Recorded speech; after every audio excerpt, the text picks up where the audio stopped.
자, 이어서 보겠습니다. 396페이지. 자, 맨 위에 건축법의 적용 범위에서요. 가로 1번. 자, 건축법의 적용 대상에서 제외되는 건물이다. 이렇게 써놨고요. 그래서 건축물에는 건축법을 원칙적으로 적용합니다. 그런데 저희 건물이지만 건축법을 아예 적용 안 하는 건물이 있어요. 그거를 적용 배제된다라고 하고요. 건축법의 어떤 규정도 적용 안 한다. 그래서 그 박스에 보면은 그 동그라미 1번부터 동그라미 5번까지 그 1, 2, 3, 4, 5 얘가 그냥 맨날 나오죠. 26회 때, 28회 때, 30회 때.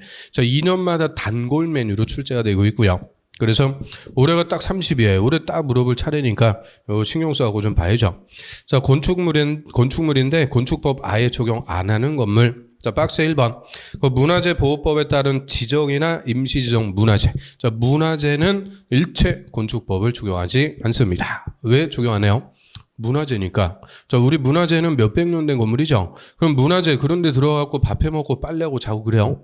아니죠. 그냥 문화재는 보호대상. 그래서 우리나라에서 제일 오래된 목조 건물 뭐라 그래요? 부속사의 무량수자원 그렇죠. 우리 중고등학교 때 막 국사시험에 주관식으로 물어봤던 내용들인데, 자, 무량수자원 이런 문화재는 그냥 보호대상, 철저하게 보호. 일반적인 건물이 아니니까 건축법을 아예 적용 안 한다고 그래요. 그 다음에 이번에 철도나 궤도에 선로부재 있는서 이 철도의 부속물. 철도는 기찻길이죠. 궤도는 뭐예요? 궤도는 원형으로 된 철도를 궤도라고 그러죠. 그래서 철도나 궤도에 선로부재 있는 것들, 그 기억번에 운전 보안 시설. 자, 운전 보안을 위해서 대표적으로 철도 건널목의 차단 시설 같은 거. 그런 생각하시면 되죠. 우리 기찻길에 기차 들어올 때 땡땡땡땡 종 치면서 차단 시설 딱 내려가죠. 옆에 경비 초소 같은 거 이런 것들이 다 운전 보안 시설. 그 다음 니은반에 철도 선로 위아래를 가로지르는 보행시설, 뭐 기찻길 넘어다닐 수 있는 육교 같은 거, 또 플랫폼도 있고요. 급수, 급탄, 급유설. 그래서 4개는 철도 부지에 설치하는 철도의 부속물에 불과한 것들이죠. 따로 건축법 적용하는 게 아니고요. 자, 그게 30회 때는 그냥 기출이에요. 철도 선로 부지에 있는 시설로서 건축법 적용 안 하는 것을 모두 고르면 그 4개 그냥 다음으로 갔죠. 그래서 그 4개는 철도의 부속물, 건축법 따로 적용 안 합니다. 그 다음에 3번에 고속도로 통행로 징수 시설, 톨게이트. 요새는 그냥 하이패스로 그냥 숑숑 다니는데 옛날에 요금 징수원 들어가 있던 그런 톨게이트 있죠. 자, 이런 것들도 도로의 부속물에 불과, 따로 건축법 적용하는 거 아니고요. 4번에 컨테이너를 이용한 간이 창고. 그거는 바로 밑에 공장 용도로만 사용하는 건물 대지에 설치하는 이동이 쉬운 것이다. 즉, 우리 공장 부지 한켠에다가 컨테이너 박스 갖다 놓고 간이 창고로 쓰고 있대요. 얘는 별도의 건물 아니죠. 그냥 공장의 부속물에 불과. 그래서 컨테이너를 요한 간이 창고, 공장의 부속물이고요. 5번에 하천법에 따른 하천구역 안에 수문 조작실. 자, 이거는 4대강 사업하면서 4대강 큰 강에다 보호를 설치했죠. 그 보호에서 수문 열었다가 막았다가 해갖고 물 흘려보내고 내려보내고 이런 수문 조작실. 이것도 하천에 설치하는 하천의 부속물에 불과한 거지 별도로 건축법 적용하는 건물이 아닙니다. 그래서 그 딱 5개요. 그 5개는 건물처럼 보여도 건축법을 일체 적용 안 한다. 어떻게 보면 단순 암기니까 그 문화재 할 때, 그 동그라미 1번에 문화재 할 때 문화에다 동그라미 문화. 그 다음에 2번에 철도 할 때 철도. 3번에 고속도로에 고. 4번에 컨테이너를 요한 할 때 컨자. 그리고 5번에 수문 조작실 할 때 수. 그래서 악을 졌다면 문화, 철도, 곡헌수. 문화, 철도, 곡헌수. 우리 어렸을 때 은하철도 999 유명한 만화 있었죠? 그거 비슷하게. 문화철도, 곡헌수. 컨자 때문에 좀 배렸어요. 아무튼 문화철도, 곡헌수. 그 5개는 건축법을 아예 적용 안 한다고 그래요. 그 밑에 건축법의 적용 대상 지역은 뭐 우리나라 국토입니다. 우리나라에서 누구라도 자, 건물을 건축 등을 하려면 건축법을 적용한다. 그래서 한 페이지 넘겨보시면 2페이지 넘겨보세요. 쭉 넘어서 402페이지. 자, 2장. 건물의 건축. 그러면 건물의 건축. 자, 이 파트가 우리 건축법에서는 핵심이요. 건물 건축하려면 건축법에서 건축 허가를 받습니다. 이 건축 허가가 건축법의 제일 중요한 제도고요. 이 건축 허가 파트는 우리 시험에 한 문제도 아니고 거의 2문제 이상 나오죠. 작년에는 건축 허가 파트에서만 3문제가 나왔어요. 그 정도로 건물 건축하려면 이 건축 허가라는 걸 받아야 돼요. 이게 건축법 11조, 건축법에서 제일 중요한 거고요. 자, 건축 허가를 기반으로 해서 어떤 절차로 건물 건축하고 이 건축한 건물 사용하면서 유지 관리하는 기준까지. 자, 이렇게 3가지 체계인데 유지 관리 파트 이거는 이제 건물 유지 관리에 관한 법률, 그 법률이 새로 만들어져 갖고 그 법률로 다 떨어져 나갔어요. 그래서 유지 관리 파트가 뭐 중요한 게 아니고요. 자, 허가를 기반으로 어떤 절차로 건물을 건축하는 거냐? 자, 허가 받는 것도 절차 중에 하나니까 건축 절차 먼저 여기서 한번 볼게요. 자, 우리 건축 절차가 시험에서 나오고 그런 건 아니니까 이거 뭐 쓰고 그럴 필요는 없어요. 제가 이 PPT 자료들 다 강의 노트로 만들어 갖고 자료실에 올려드릴 테니까 그거 이제 참조하시면 돼요. 자, 그럼 이 건축법에서 건물 건축하는 자를 건축주라 그래요. 건축주. 자, 건축주가 직접 건물 짓고 이런 경우는 거의 드물어요. 건축주는 쉽게 얘기하면 땅하고 건물 지을 돈이 있는 사람, 땅하고 돈이 있는 사람. 야, 어떤 사람이요? 부러운 사람이죠. 그래서 땅하고 돈이 있는 건축주가 이제 건물 건축하기 위해서 일정한 자들하고 계약을 체결합니다. 그럼 이 계약을 체결한 설계자가 이제 건물 설계부터 하는 거죠. 건물 멋진 디자인으로 건축법에 맞게 설계는 주로 이제 건축사가 합니다. 건축사가 멋진 건물 설계를 했어요. 그럼 설계도면 첨부해갖고 건축주가 허가권자한테 제가 이 건물 건축하려고 하니까 허가 내주세요. 건축허가를 신청. 허가권자는 건축법에 맞으면 허가를 내줍니다. 자, 허가 받으면은 이 설계도면에 그려진 건물 공사할 수가 있죠. 공사를 시행하는 것을 시공. 그런데 건축주는 공사에 착수하기 전에 제가 몇 월 며칠자로 착수합니다. 착공 신고부터 다 의무적으로 해줘야 돼요. 이 착공 신고가 허가받고 2년 내 안 들어가면 허가를 취소해버려요. 건물 못 짓게 합니다. 그래서 착공 신고부터 하고 공사에 착수하고 시공을 하고요. 자, 시공은 역시 건축주하고 계약을 체결한 시공자가 공사하죠. 시공자는 뭐 건설 회사가 될 수도 있고 뭐 업자가 될 수도 있고 시공자가 공사하는데 지 맘대로 공사하는 거 아니죠. 설계 도면에 맞게 좋은 건축자재 갖고 공사해야 돼요. 그래서 시공자가 똑바로 공사하는지 감독할 자, 감리자를 지정해서 감리자 감독하에 공사합니다. 감독 관리 이걸 줄여갖고 감리한다고 그러죠. 감리. 그래서 이 감리자도 주로 이 설계한 건축사를 감리자로 지정해서 설계 도면에 맞게 공사하는지 감독하는 거예요. 그래서 4명 건축주하고 설계자, 감리자, 시공자. 자, 이 4명을 우리가 건축 관계자 이렇게 표현해요. 건축 관계자. 건물 건축과 관련된 자들. 한마디로 건물 무너지면은 책임질 사람들이 요자들인데요. 자, 건축법에서는 설계자든 감리자든 시공자든 다 건축주가 계약해갖고 지정합니다. 그래서 건축주가 알아서 자기 돈 갖고 다 계약해갖고 지정하니까 왜 따로 뭐 정리하고 그럴 필요 없죠. 다 건축주가 계약해서 지정한 감리자 감독하에 시공자 공사. 그래서 주위에 건물 짓는 공사 현장 보면은 공사 안내 표지판 해갖고 건축주, 설계자, 감리자, 시공자 누군지 다 나오죠. 또 건축허가 받은 날짜, 대지면적 얼마, 건폐율 몇 프로, 용적률 몇 프로 우리 공법에서 배웠던 것들 다 써 있는 거예요. 다 그게 공법에 우리 공부하는 내용들이죠. 그래서 이 감리자, 감독하에 시공자, 공사 몇 달 지나갖고 다 끝났어요. 건물 짓는 거는 뭐 몇 달 걸리죠. 그래서 몇 달 지나갖고 공사 끝났으면은 허가 받은 대로 공사했는지 검사, 이 준공 검사를 건축법에서는 사용 승인 받는다 그래요. 사용 승인, 허가권자에게 사용 승인 받으면 이제 건물 적법하게 사용할 수가 있고요. 자, 요게 건축하는 절차인데, 야, 이 중에서 핵심은 당연히 뭐겠어요? 건축 허가. 이거 못 받으면 다 필요가 없는 거예요. 그래서 건축 허가부터 받고요.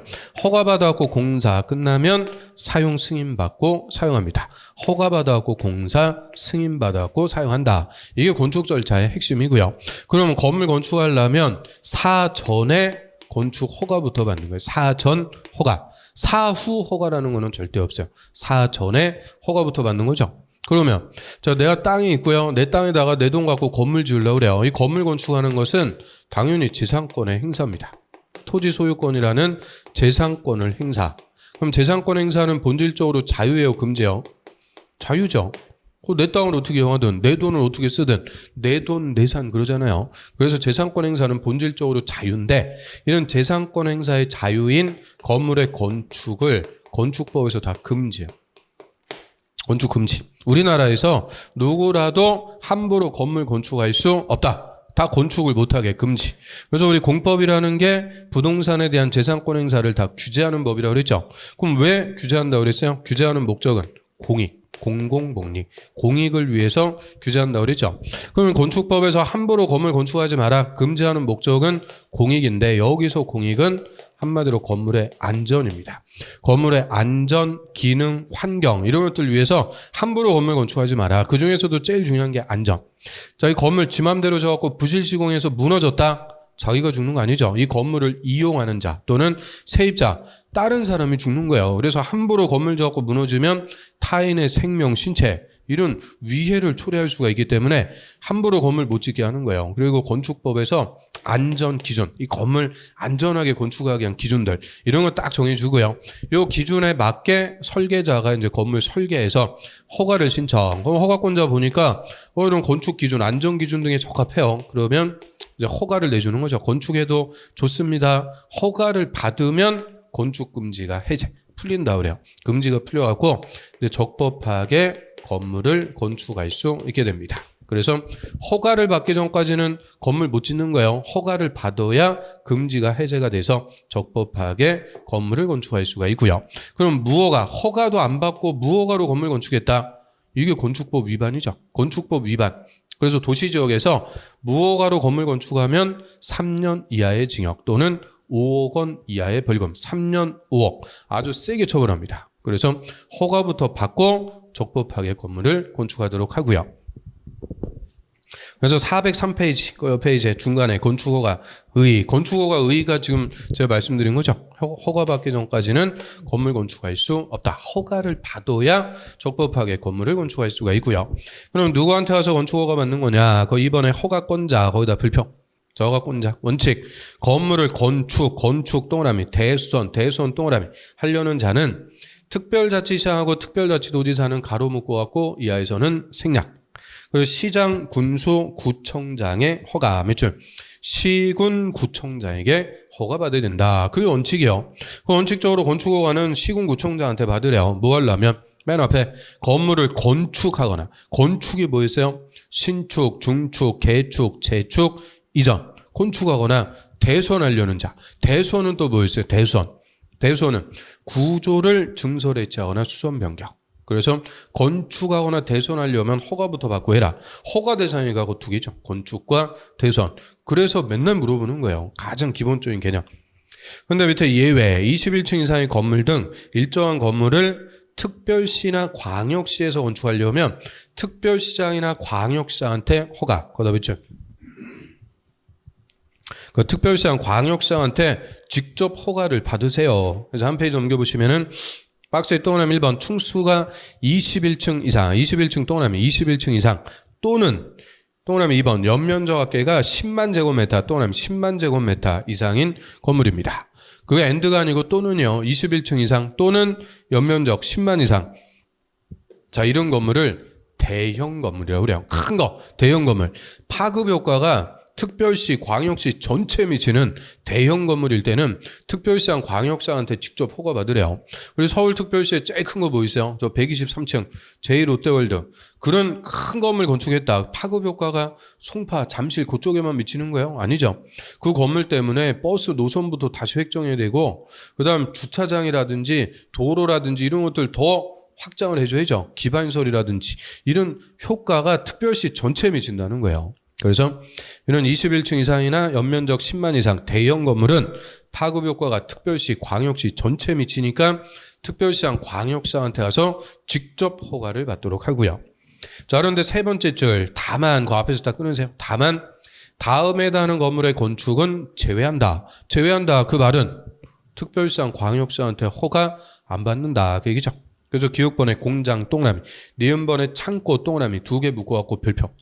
공장과 창고는 제외. 특별시장, 광역시장한테 허가 안 받습니다. 자, 이게 맨날 나오는 지문이죠. 맨날 물어보는 지문인데 그런데 창고 같은 거, 공장이나 창고 이런 거는 대형 건물에도 파급 효과가 큰 거 아니에요. 창고 막 10만 이상 큰 거라도 그 물건 쌓아두는 거지 뭐 많은 사람들이 이용하고 그런 거 아니죠. 그냥 차나 들락날락거리고. 그래서 이런 파급 효과 크지 않은 공장과 창고는 제외입니다. 그거 허가권자 다시 한번 볼까요? 우리 서울특별시 서초구 자, 여기서 21층짜리 대형 건물 건축하려고 그래요. 21층. 대형 건물 건축하려면 누구한테 가서 허가 받아야 돼요? 자, 구청장이 아니고 특별시장한테 가서 직접 허가 받아라. 그죠? 특별시장한테 직접 허가 받아야 건축할 수가 있고요. 그럼 똑같은 체계로 우리 경기도 과천시. 자, 여기서 연면적 10만 제곱미터. 자, 대형 건물 건축하려고 그래요. 그럼 이 대형 건물. 자, 요거 누구한테 가서 허가 받아요? 도지사요? 시장이요? 도지사 아니고 시장한테 허가받습니다. 그래서 절대 건축허가권자가 될 수 없는 게 도지사입니다. 도지사한테 허가받는다 이러면 무조건 틀려요. 도지사는 절대 허가권자가 아니고 자, 이 도에서는 대형 건물도 시장이나 군수가 허가를 해요. 시장이나 군수가 허가하는데 이 과천시장이 이런 대형 건물 허가하기 전에 먼저 도지사한테 물어봐야 돼요. 자, 이런 대형 건물 허가 신청이 들어왔는데 허가해도 괜찮습니까? 여기에 대해서 도지사가 허가해도 괜찮다. 과천시장한테 승인해 주는 거예요. 사인. 그러면 도지사가 승인하면 시장이 허가를 내줍니다. 그래서 도지사는 하급행정청인 시장이나 군수에게 허가를 해도 좋다. 승인만 해주는 거지 직접 우리한테 허가를 내주는 허가권자는 안 돼요. 그래서 밑에 보면 3번에 도지사의 사전 승인. 그래서 도지사는 절대 허가권자 아니고 사전 승인권자라고 그래요. 저 시장 군수는 밑줄 시장 군수는 다음에 해당하는 건물의 건축을 허가하려면 미리 밑에 줄 끝에 도지사한테 승인 밑줄 도지사한테 승인 받아야 된다. 그러면 순서가 어떻게 돼요? 도지사한테 먼저 승인 사전에 승인을 받고 허가는 시장 군수가 내준다. 그죠? 그래서 도지사는 사전 승인권자가 된다 그래요. 그럼 도지사한테 승인받아갖고 시장군수가 허가하는 건물 그 박스에 또 나면 1번 2번에 가로 2번에 해당하는 건물 또 2번에 가로 2번에 해당하는 건물 이렇게 불친절하게 썼는데요. 그게 뭐예요? 좀 전에 그 위에 박스 충수가 21층 이상 또는 연면적 10만 제곱미터 이상 공장 창고는 제외 똑같은 거예요. 똑같은 거. 그래서 특별시장 광역시장한테 가서 직접 허가받는 건물하고 똑같다. 복붙이라고 그러죠. 복사 붙여놓기 똑같은 건데 그러면 이 허가권의 체계가 어떻게 들어가는지 이걸 구분해야 돼요.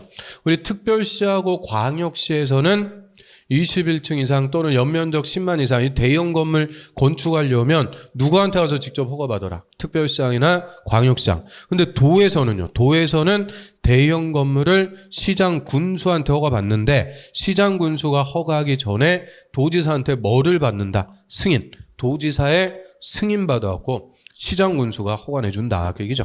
그래서 특별시, 광역시하고 도에서 허가권의 체계가 달라지니까 이것들 구분하고요. 자, 그다음에 옆 페이지 가볼까요? 중간에 5번 건축허가의 필수적 취소. 필수적 취소는 반드시 취소한다. 그죠? 허가권자는 허가를 받은 자가 다음에 해당하면 허가를 취소할 수가 있는 게 아니고 해야 된다. 필수적으로 그 밑줄 반드시 취소한대요. 딱 끊고 다만 되고 그럼 반드시 허가 취소하는 사유 박스 1번 허가받은 날부터 2년 동안 하면 2년 내 관우는 필요 없어요. 밑에 줄 끝에 공사에 착수하지 않은 경우 그럼 허가받고 2년이 지날 때까지 착수는 삽질이라고 그랬죠. 삽질 한 번 안 했다. 이거 건물 짓는 거예요? 안 짓는 거예요? 안 지으니까 허가를 취소해서 아예 건물 못 짓게 하는 거예요. 그래서 허가받고 2년 내 착수 안 하면 허가를 반드시 취소합니다. 그럼 허가권자가 일일이 그 맨날 공사 현장 다니면서 이놈이 2년 내 착수하는지 확인하고 그런 거 아니죠. 건축주가 2년 내 착수합니다. 착공 신고해야 돼요. 2년 내 착수한다. 착공 신고가 안 들어가면 허가를 반드시 취소하는 거죠. 그래서 건축허가 받으면 몇 년 내 착수한다. 2년 내 착수합니다. 그 다음에 쭉 넘어갈게요. 414페이지로 쭉 넘겨보세요.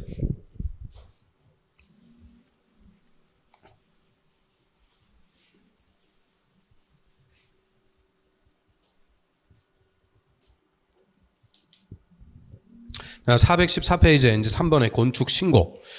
저희 건물을 건축하거나 대선하려면 허가를 받는 게 원칙인데, 자, 건축 신고라는 것은 경미한행위입니다. 경미한 건축이나 대선, 이 경미한행위는 허가까지는 필요 없고 그냥 신고만 해주면 돼요. 그래서 건축 신고 대상, 이거는 경미한행위.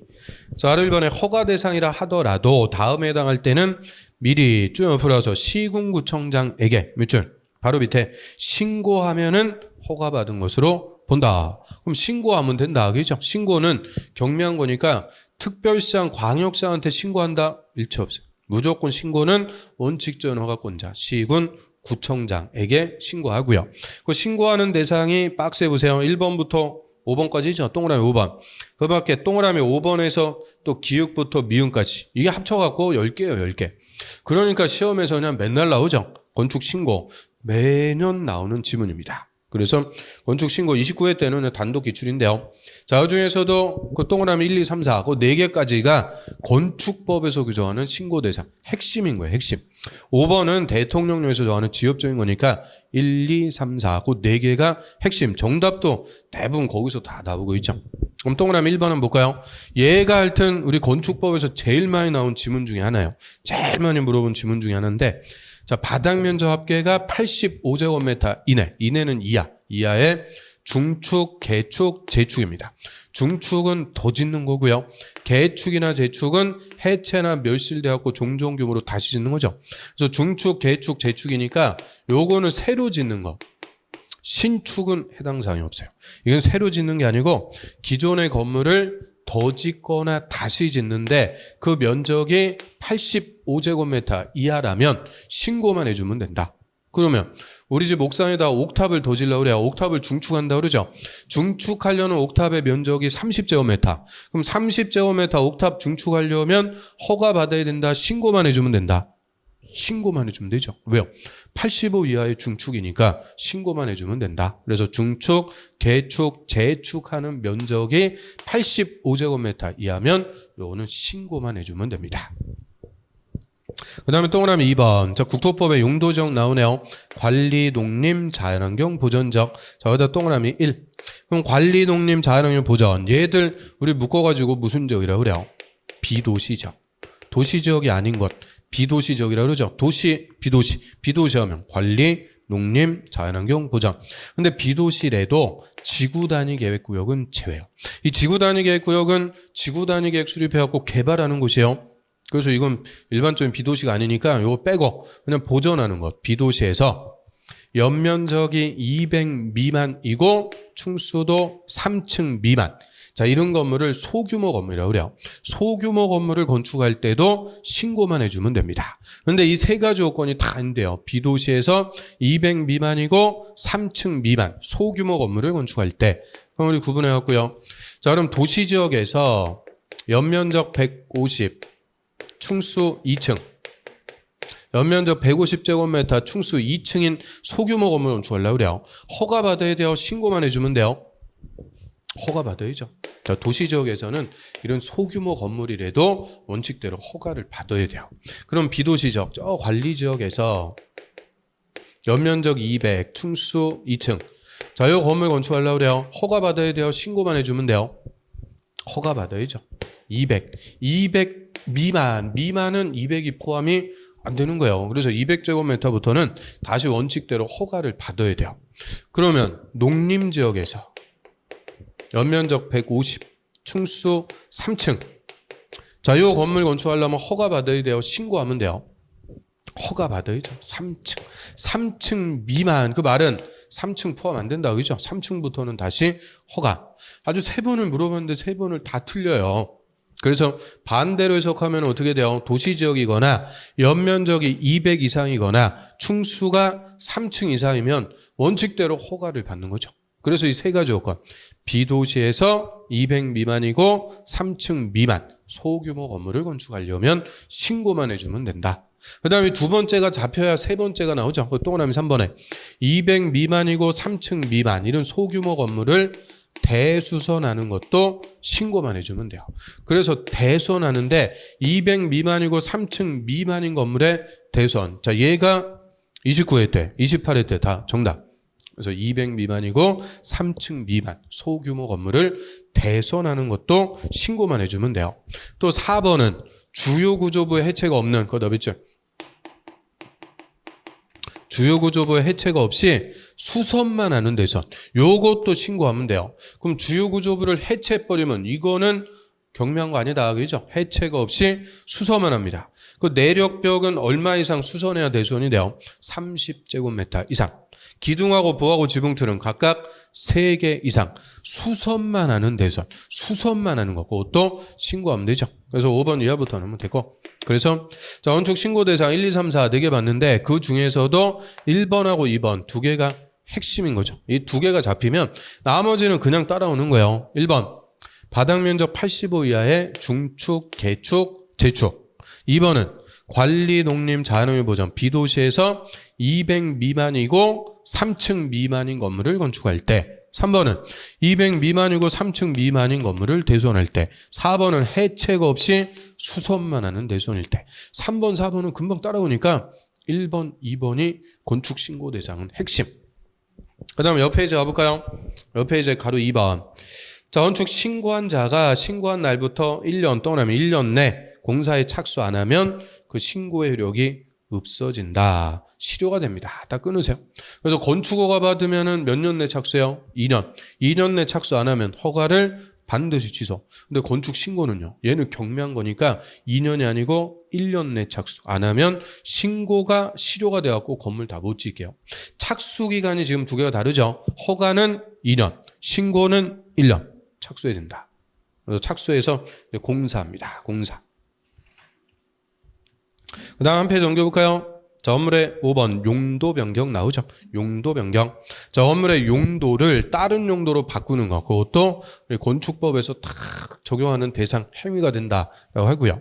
이 건물의 용도를 바꾸는데 일단 우리 건물의 종류가 많아요. 건물의 종류. 그럼 건물의 종류 하면은 한 몇 개 있겠어요? 건물의 종류 하면은 한 400개가 넘게 있어요. 440개인가 이렇게 됩니다. 건물도 종류가 엄청 많죠. 그럼 그 400개 넘는 건물의 종류별로 일일이 건축법을 규정한다? 있을 수가 없어요. 이걸 법기술의 한계라고 그러죠. 그래서 건축법에서는 건물의 종류를 비슷한 것끼리 묶어갖고 용도라는 걸 정하고 있고요. 이 용도별로 건축법이 규정이 됩니다. 그래서 그 용도 변경에서 가로 2번 한번 볼까요?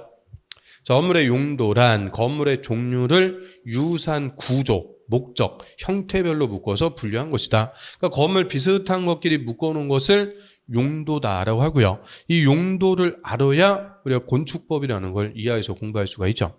우리 앞에 조금 전에 다중 이용 건물이라는 거 용어 봤죠? 다중형 건물. 문, 종, 파, 눈, 의, 숙 5,000제곱미터 이상. 그 문화집회시설, 뭐 종교시설, 판매시설 뭐 하는데 그런 것들이 다 뭐냐? 용도예요. 건물의 용도. 그래서 용도를 알아야 건축법이라는 걸 공부할 수가 있어요. 그럼 용도가 또 몇 개 있냐? 몇 개 없어요. 그 1번, 그 옆에 이제 417페이지에 보면 1번 단독주택이라는 용도가 있죠. 그 밑에 쭉 내려서 2번의 공동주택, 쭉 내려서 3번 일종 근린생활시설. 자, 이거를 줄여갖고 일종 근생이라고 그래요. 근린생활시설은 우리 집 주변에서 생활 편익을 제공해주는 시설, 생활시설들을 근생이라고 그래요. 근생. 일종 근생. 또 한 페이지 넘겨보시면은 2종 근린생활시설, 2종 근생. 그 옆에 뭐 5번 문화집회시설 해갖고 한 대페이지 넘겨보시면 423페이지. 423페이지에 29번 야영장시설. 그게 이제 29번째죠. 그래서 건물의 용도가 29개가 있고요. 29개 용도별로 건물의 종류가 작게는 한두 개, 많게는 10몇 개씩 쫙 읽어. 그래서 이 건물이 무슨 용도인지를 알아야 우리 건축법이라는 걸 공부할 수가 있죠. 그런데 그 용도 29개. 그래서 우리 공법이 이게 처음 시작할 때 참 벽이 높다 그러죠. 벽이 높다 그래요. 넘사벽? 뭐 그러죠. 일단 우리 국토법에서 용도지역, 도시, 관리, 농림, 자연환경, 보전. 도시지역이 다시 주거, 상업, 공업, 녹지. 관리지역은 보전관리, 생산관리, 계획관리. 이런 용도지역이 몇 개가 있었어요. 21개가 나오죠. 21개. 그 다음에 또 건축법으로 오니까 건물의 용도라는 게 또 몇 개가 나오는 거냐? 29개. 이게 토지 규제 출발이 되는 게 용도지역. 건물 규제 출발이 되는 게 건물의 용도. 21개, 29개. 20개 넘는 게 그냥 2개를 베이스로 깔고 가야 되니까 그래서 우리 공법이 이게 어렵다는 거예요. 처음 시작할 때. 대신 용도지역과 건물의 용도만 딱 잡히면 그 다음부터는 일사천리예요. 공법이 딱 보이는 거예요. 눈이 번쩍 뛰어갖고 딱 보이는 건데 그래서 처음이 좀 어려워요. 그래서 용도지역, 건물의 용도 이 2개가 가장 기본적인 베이스 개념이라고 그래요. 그럼 건물의 용도 29개 이게 다 중요한 걸까요? 다 중요한 건 아니고요. 1, 2, 3, 4. 4번 용도, 이종근생까지가 제일 중요한 거예요. 나머지 것들은 이름만 보면 돼요. 이름만. 괜히 많다고 뭐 부담 갖고 그럴 필요 없죠. 그래서 1, 2, 3, 4. 4개가 핵심인데, 자, 그 중에서도 이번 과정에서, 입문 과정에서 또 다 해버리면은 아주 공법에 진절머리가 나죠. 그래서, 저 이번 과정에서는 단독주택, 공동주택. 자, 첫 번째하고 두 번째 용도. 요 두 개만 딱 볼게요. 하나씩 이제 과정별로 늘려가면 되죠. 그래서 417페이지로 다시 오시면은 자, 용도 1번 용도가 단독주택이라고 그래요. 이 단독주택이라는 용도에는 다시 네 가지의 주택, 단독, 다중, 다가구, 공간 네 가지의 주택이 포함이 되고요. 단독주택을 이거를 협의의 단독주택. 그냥 일반적으로 얘기하는 단독주택 생각하시면 돼요. 뭐 2층 집 이런 거. 그다음 다중주택, 다가구 주택, 공간. 공간이라는 거는 또 뭐예요? 공간. 공간은 고위 공직자에게 국가나 지자체가 제공해주는 집을 공간이라고 그러죠. 우리 서울특별시장 공간, 또 군대에서 제일 높은 사람 대장님 공간, 이런 공간도 단독주택이고요. 그 다음에 두 번째 용도가 공동주택. 자, 우리 공동주택 많이 들어봤죠? 공동주택은 역시 아파트, 연립, 다세대, 기숙사 네 가지의 주택이 있어요. 자, 이 중에서 기숙사는 학생이나 근로자에게 숙소 형태로 제공해주는 집을 기숙사다라고 하죠. 기숙사까지 공동주택. 그래서 단독주택에 4개, 공동주택에 4개. 4씩 있으니까 다음 중 건축법령상의 공동주택이 아닌 것은 아파트, 연립, 다가구, 다세대, 기숙사. 다가구가 정답. 다가구 주택은 단독주택이죠. 그래서 일단 더 중요한 게 공동주택이에요. 공동주택이 더 많고 더 많이 짓는 거죠. 그래서 공동주택이 4개. 아파트, 연립, 다세대, 기숙사. 근데 다세대 할 때 이거 다자 따버리면 얘하고 헷갈리죠. 그래서 다세대는 세자 따야 돼요. 아연세기. 요 4개를 공동주택이라고 합니다. 아연세기. 그런데 요새는 이런 단순한 걸 물어보는 게 아니고 요건들 물어봐요. 요건. 그래서 예를 들어갖고 1층을 피로티 구조로 해서 피로티 구조는 기둥 구조를 얘기합니다. 기둥 구조로 해서 주차장으로 쓰고요. 2, 3, 4층을 주택으로 쓰는데 한 층의 면적이 얼마, 몇 세대가 살고 있다. 이 주택은 무슨 주택이냐 따져보세요. 이런 주택의 요건을 알고 있는지 물어보는 거예요. 그래서 이 주택은 이건 우리 주택법에서도 같이 쓰는 가장 기본적인 개념이니까 주택의 요건들 이 5개는 또 알아야 돼요. 자, 먼저 다중주택이라고 그래요. 다중, 많은 사람이 사는 주택이죠. 학생이나 직장인 등 여러 사람이 장기간 거주하는 구조인데 두 번째 독립주거 형태가 아닙니다. 독립주거 형태를 갖추면 안 된다. 그럼 독립주거 형태가 뭘까요? 각각의 구역에서 독자적으로 밥해 먹고 빨래하고 그러는 걸 독립주거 형태라고 그래요. 이거 아니다. 즉 독자적으로 밥해 먹고 빨래하고 그러면 안 돼요. 뭐만 할 수 있는 거예요? 잠만 잘 수가 있다. 그죠?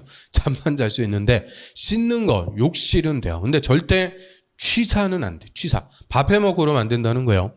독립주거 형태가 아니고 주택으로 쓰는 층수가 3계층이하고 바닥 면적 합계가 330제곱미터. 이게 100평입니다. 100평 이하. 그래서 이 세 가지 다수인이 거주하되 독립주거 형태가 아니고 3계층이하고 330 이하 이 세 가지의 요건을 모두 갖추는 주택을 다중주택이라고 하고요. 이 다중주택은 어떤 거 딱 떠올려 보면 돼요. 대학 주변에 하숙집 딱 생각하시면 돼요. 하숙생들 많죠. 그래서 우리 몇 년 전에 그 절찬리에 끝났던 드라마 응답하라 1994 응사 그러죠. 거기 뭐 하숙생 얘기들 재미있게 풀어나가고 그 하숙집이 다중주택이구나 이렇게 생각하시면 돼요. 다중주택. 그다음 다가구 여러 가구가 생활한대요. 다가구 주택도 세 가지 요건. 주택으로 쓰는 층수가 3계층이하고 바닥 면적 합계가 660, 200평 이하 19세대 이하가 거주하는 공동주택이 아닌 것을 다가구 주택이다라고 하고요. 그럼 다중주택이나 다가구 주택이나 3계층 이하 3층하고 3계층하고는 같아요, 달라요? 다른 거죠. 3층은 그냥 건물 자체의 층수고 3계층은 그 주택으로만 쓰는 층수를 지칭하는 거죠. 예를 들어갖고 우리 주변에서 흔히 보는 상가주택. 자, 1층 상가, 슈퍼, 미장원, 상가로 쓰고요. 2, 3, 4층을 주택으로 쓰고 있어요. 상가주택. 그럼 건물 자체는 몇 층이냐? 4층.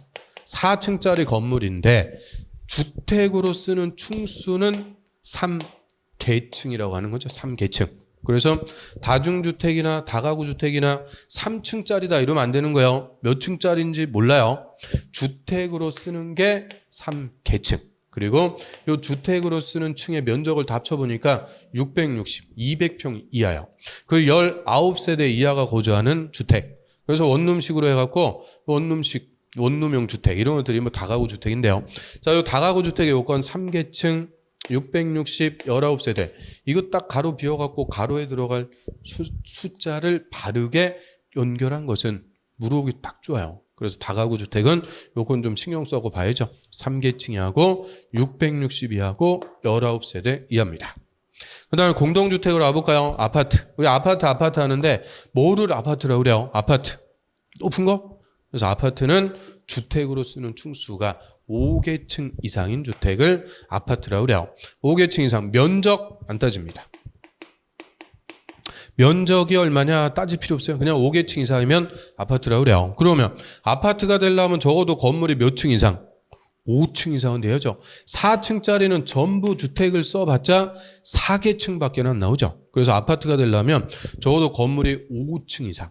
그 중에서 주택으로 쓰는 층수가 5계층 이상이면 그 주택을 아파트라고 부르는 거죠. 아파트. 그럼 우리 주상복합 건물 있죠? 주상복합 타워팰리스 같은 거. 1층, 2층, 3층은 상가. 위에는 주택이 쫙 있죠? 그럼 주택으로 쓰는 게 5계층 이상이니까 그 주택을 뭐라고 부르는 거예요? 아파트라고 부르는 거예요. 아파트. 그래서 주택으로 쓰는 층수가 5계층 이상 나오면 그 주택을 아파트라고 하고요. 그 다음 연립과 다세대는 다 주택으로 쓰는 층수가 4계층이야. 5계층부터는 아파트니까 4계층 이하인데 한계동에서 주택으로 쓰는 면적 다 합쳐보니까 660제곱미터 200평을 초과 큰 거면은 연립 660 이하 작은 거면은 다세대. 그래서 연립과 다세대 이런 거 일반적으로 빌라 그러죠. 빌라인데 부자들 사는 거 큰 빌라 있죠. 200평 초과 큰 거 그거는 연립이라고 하고요. 200평 이하 작은 거면 다세대라고 그래요. 그래서 초과냐 이하냐 연립과 다세대는 규모로 구분. 아파트하고 연립 다세대는요. 5계층 이상인지 4계층 이하인지 층수로 구분하는 거죠. 그러면 다가구하고 다세대, 단독과 공동주택 이거는 어떻게 다를까요? 단독주택, 공동주택의 차이점. 자, 이거는 소유 여부예요. 소유. 단독 소유하는 주택인지 공동 소유하는 주택인지 소유 여부에 따른 분류입니다. 그래서 공동 소유하는 주택, 단독 소유하는 주택. 그럼 우리 주변에서 흔히 볼 수 있는 빌라 3층짜리. 자, 6세대가 살아요. 그리고 각 세대당 면적이 100제곱미터라고 그래요. 100제곱미터. 그럼 이 빌라는 무슨 주택이다? 그럼 일단 주택으로 쓰는 층수가 3계층. 면적은 100, 200, 3층이니까 600. 그 다음에 6세대가 살고 있네요. 요건 딱 써놓고 하나씩 따져보면 자 일단 다중주택은 돼요 안 돼요? 안 되죠. 330이야. 600에 딱 걸렸으니까 다중주택 안 돼요. 다가구 주택은요. 3계층이하고 662하고 19세대 이하. 오, 다 충족했으니까 이 빌라는 다가구 주택입니다. 정답. 다가구 주택 맞아요. 근데 다가구만 돼요? 자, 아파트는 안 되죠. 아파트는 5계층 이상 안 되고 연립과 다세대 중에서 다세대 4계층이하고 662하고 그 다세대는 몇 세대 이런 거 안 따지니까 다세대 주택의 요건도 다 갖춘 거예요. 그래서 이 빌라는 다세대 주택입니다. 오, 이것도 정답. 다가구도 정답. 다세대도 정답. 자, 이렇게 주고 건축법에서 구분해라 못해요. 다 정답. 그러면 다가구는 단독주택이고 다세대는 공동주택. 이거는 소유 여부니까 등기부를 띄워봐야 돼요. 등기부를 띄워보니까 전부를 A가 단독 소유하는 주택으로 등기가 돼 있어요. 단독 소유하는 건물로 등기가 돼 있다. 그럼 뭐냐? 단독주택. 다가구라고 그러죠. 다가구. 그런데 등기부 띄워보니까 101호는 갑이 소유, 102호는 을, 병, 정 뭐 이런 식으로 구분 소유하는 건물로 등기가 돼 있다. 그러면 여러 명이서 공동으로 소유하는 주택, 공동주택인 다세대가 됩니다. 그래서 단독 소유냐 공동 소유냐 소유 여부에 따른 구분이다. 이렇게 얘기하는 거죠. 그래서 단독주택, 공동주택 가장 기본적인 주택의 개념들 우리 한번 따져봤고요. 그래서 용도 변경은 용도를 배운 다음에 그 다음에 가서 하나씩 따져보면 돼요. 일단 단독주택과 공동주택 개념들 정리하는 게 더 기본적인 거죠. 자, 이 정도 하고요. 쭉 넘겨보세요. 436페이지로 쭉 넘어갑니다. 436페이지. 사용 승인.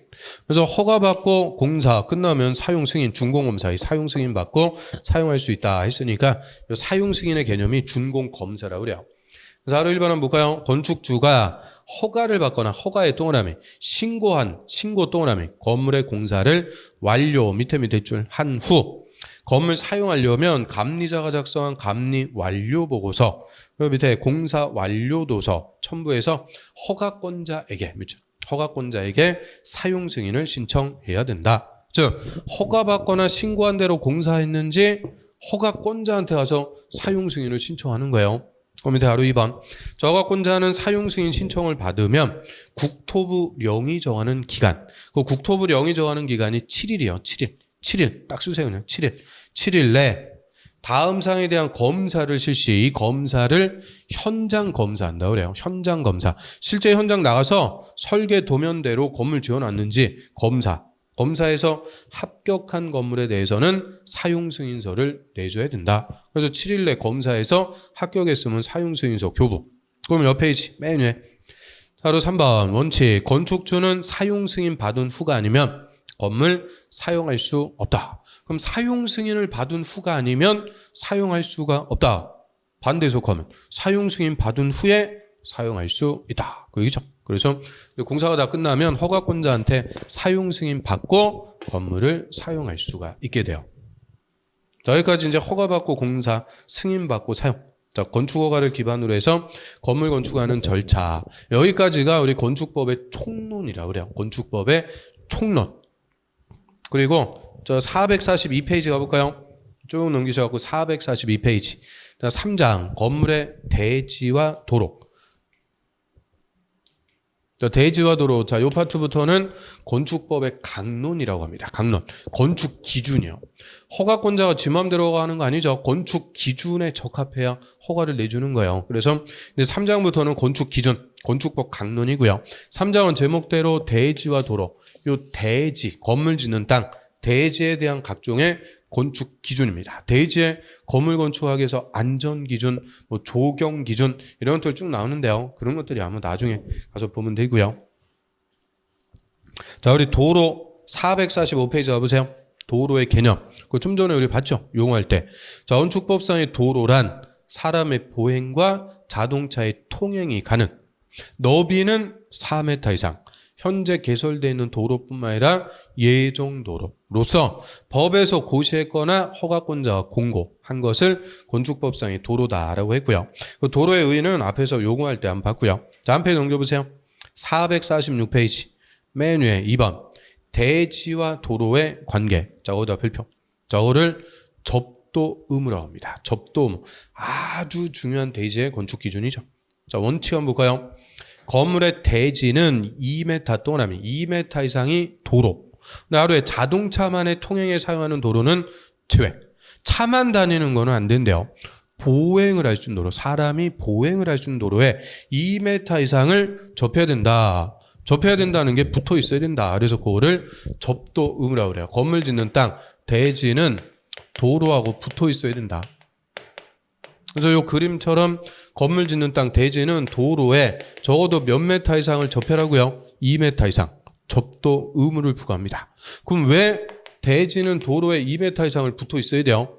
자, 이 대지에다 건물 지었다. 도로하고 붙어 있어야 도로를 통해서 출입하죠. 그래서 이 접도 의무는 건물에 건물의 출입을 확보하기 위해서 접도 의무라는 걸 부과하고요. 그럼 도로하고 붙어있지 않은 땅, 이거를 소위 우리 맹지라고 그러죠. 맹지. 눈먼 땅. 맹지는 건물 지어봤자 출입이 안 돼요. 그 남의 땅 함부로 다니고 그럴 수가 없죠. 남의 땅의 토지 소유자가 대지 주위에 담장 울타리를 딱 쳐놨다. 남의 땅 함부로 넘어다니고 그러면 돼요? 안 되죠. 그러니까 이 도로하고 접하고 있지 않은 땅, 맹지는 건물 지어봤자 출입이 안 돼요. 그러니까 건축허가 자체가 안 납니다. 그래서 맹지를 방지해서 건물에 출입을 확보하고자 대지는 도로에 2m 이상을 접해라. 접도 의무라는 걸 부과합니다. 그럼 반대 해석하면 출입하는 데 지장만 없으면 접도 의무는 예외를 준다. 얘기죠. 그래서 예외. 다음에 해당하면 그러하지 않다. 그러하지 않다는 2m 이상 도로에 접하지 않아도 된다. 그래서 1번. 해당 건물 출입에 지장이 없다고 인정할 때 출입에 지장이 없대요. 그럼 도로하고 안 붙었는데 옆에 토지 소유자하고 통행 지역권이라는 걸 설정할 수가 있겠네요. 지역권이 설정되면 옆에 토지를 이용해서 출입할 수 있죠. 그래서 지역권이 설정돼서 출입하는데 지장이 없을 때. 또 2번. 건물 주변에 대통령령이 정하는 공지가 있을 때, 그 가로에 보면 광장, 공원, 유원지 같은 건축이 금지되고 공중의 통행에 지장이 없는 공지가 있대요. 그러면 대지가 도로하고는 안 붙어 있는데 광장이나 공원 같은 공터하고 붙어 있으면 그 공지를 통해서 출입하면 되죠. 그래서 하여튼 출입하는 데 지장만 없으면 접도 의무는 다 예외를 인정합니다. 그럼 이제 원칙적인 접도 의무. 자, 건물의 대지는 너비가 얼마 이상인 도로? 4m 이상짜리 도로에 얼마 이상을 접해야 돼요? 2m 이상 접해야 됩니다. 대지는 4m 이상인 도로에 2m 이상을 접해야 된다. 이거를 원칙적인 접도 의무라고 그래요. 접도 의무. 그 다음 그 밑에 건축선 한번 더 볼까요? 자, 건축선이란 이 대지에다 건물 지을 때 넘어가면 안 되는 선. 건축 한계선. 자, 건물 건축할 때 넘어가서는 안 되는 한계선. 요거를 우리가 건축선이라고 하고요. 이 건축선은 원칙적으로 대지와 도로의 경계선이 됩니다. 대지와 도로의 경계선. 자, 여기다 건축선이라는 걸 딱 둔대요. 그래서 도로가 이렇게 있고 도로에 접해갖고 이제 대지가 있어요. 자, 1번 대지, 2번 대지. 대지가 있다. 그 대지에다가 건물 지을 때 넘어가면 안 되는 건축선이 대지와 도로의 경계선. 여기 딱 있다는 거죠. 물론 땅에다가 인위적으로 선 긋고 그러는 건 아니에요. 법상으로 있다는 거죠. 그래서 대지와 도로의 경계선에 건축선을 딱 두고 건물 지을 때 건축선 넘어가면 안 돼요. 그래서 1번 대지든 2번 대지든 건물 지을 때 이렇게 건축선 넘어서 건축하는 것을 철저하게 규제합니다. 건축선 넘어서 건축했다. 처벌해요. 건축허가 위반하고 또 가지 제일 세게 3년 5억 제일 세게 처벌합니다. 제일 세게 처벌한다는 게 그만큼 중요한 거다 그 얘기죠. 그러면 왜 건축선이라는 걸 두고 건물 지을 때 넘어갈 수 없도록 규제할까요? 자, 이 건축선 이거 없다 그래요. 건축선 없다 그러면 이기적인 대지의 소유자들 건물 지을 때 다 어떻게 돼요? 야금야금 도로 쪽으로 건물들 다 넘어오죠. 반대편도 질 수 없다 다 넘어가고 건물로 인해서 도로가 다 잠식당해 버립니다. 그래서 건축선 딱 두고 건물 지을 때 도로 쪽으로 넘어오지 마라. 철저하게 금지함으로써 건물로부터 뭐를 보호하게 한 제도는 도로를 보호. 그래서 건축선은 건물로부터 도로를 보호하게 한 제도다. 도로 보호가 목적이다라고 하고요. 그래서 대지와 도로의 경계선에 건축선이 있는 거예요. 그러면 대지와 대지의 경계선. 자, 여기에는 건축선 있어요, 없어요? 없어요. 대지와 대지의 경계선에는 건축선이라는 게 없습니다. 그럼 남의 땅 넘어갖고 건축했다. 이거를 건축선 위반했다 이렇게 얘기하는 거 아니죠. 이거는 남의 땅 넘어간 그냥 불법행위, 불법행위에 따른 손해배상 책임을 묻는 거고 건축선은 대지와 도로의 경계선. 그래서 대지와 대지의 경계선 그러면 안 돼요. 대지와 도로의 경계선에 건축선 두고 건물 지을 때 도로 쪽으로 넘어갈 수 없도록 하는 제도를 우리가 건축선이라고 하죠. 그래서 건축선 뭐 이 정도 하고요. 조금 쉬었다가 이어서 건축법 마저 또 보겠습니다. 좀 쉬었다 하죠.